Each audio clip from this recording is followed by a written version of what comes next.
I don't know how so many of Alex Murdaugh's accomplices have managed to avoid accountability. But after more shameless actions by Alex's brother and former law partners this week, it is time to take a closer look at everyone involved.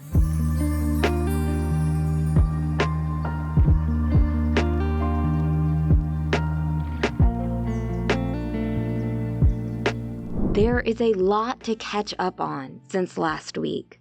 Let's start with the easiest one, Dick and Jim's apparently big mistake. So remember how in January 2022, Alex agreed to sign a confession of judgment in the Satterfield case, which was essentially him admitting to the theft and agreeing that he owed the family $4.3 million. But also, this confession of judgment in which Alex admits he owes the Satterfields this money created trouble for him in the Nautilus case. Think about how arrogant and entitled of a person you have to be and how averse you have to be to consequence to hatch a scheme using your housekeeper's family to steal millions.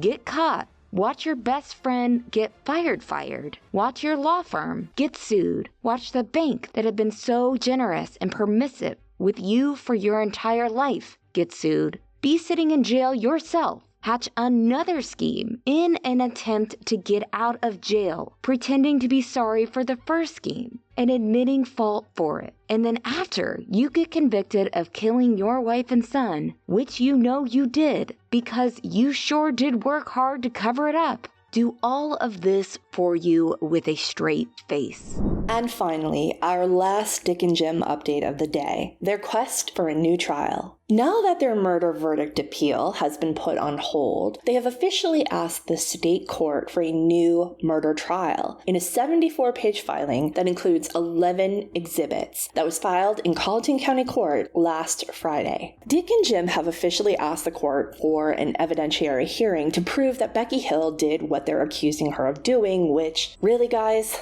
it's been almost 2 months since you publicly made these accusations against her. Once again, these guys are all smoke and mirrors, and they shouldn't be taken seriously. But here we are. It is a universally held opinion that Judge Newman did his job fairly and admirably. And he was excessively fair to Dick and Jim, I might add. So the biggest news this past week was that October 29th was the deadline for Alex victims to make a claim with the court to receive money from his assets. So first, a bit about how this works. There's about $2.4 million in assets that the receivership found. After the receivers take their fees, that works out to about $1.8 million.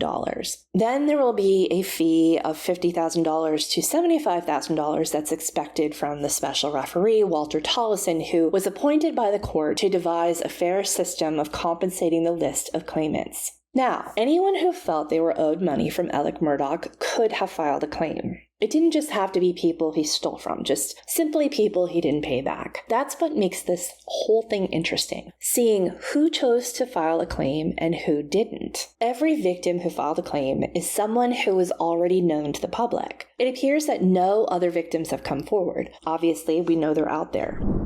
Why is he saying this date so specifically? Because the timeline matters here. It's one thing to say that hindsight is 20/20, that we know much more now than we did then. But the truth is, those in Alex's inner circle knew a lot, especially over that summer, and in our opinion, in an effort to protect themselves, they continued to aid him, and now here they are, looking to be reimbursed for that. We had a partner meeting at Lee Coates' house the morning of Friday, September 3rd. Is the defendant there? No. Okay. Is Randy Murdaugh there? Randy is not there initially. Okay. Initially, we showed all the remaining partners what we had found and that he had been stealing. The consensus was, let's get Randy in here and let's show him, so he wasn't blindsided. Randy came in, we presented him the evidence, and he immediately hung his head and said, he stole it, we've got to do something about this.